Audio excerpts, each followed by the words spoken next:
يا حاج، أنا قصتي شنو؟ لقيتني وين؟ وأهلي وين؟ عايش وين أنا؟ بالطريقة دي ما حقدر أعيش. شفت يا ولدي، ركز معايا واسمعني كويس. أنا لقيتك في الجامع، جبتك معايا البيت هنا،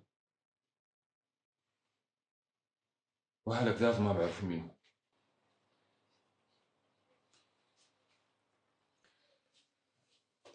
أنا فعلا كنت عايش في جامع،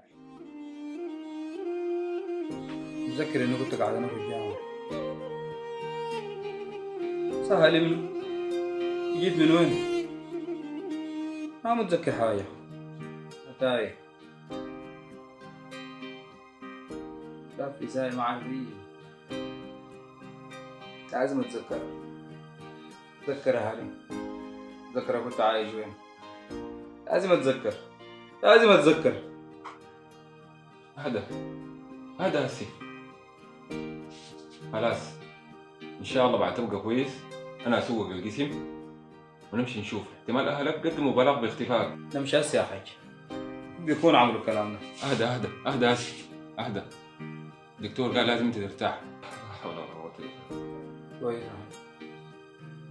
كويس. عندي يا بنتي كوب الشاي. حاضر يا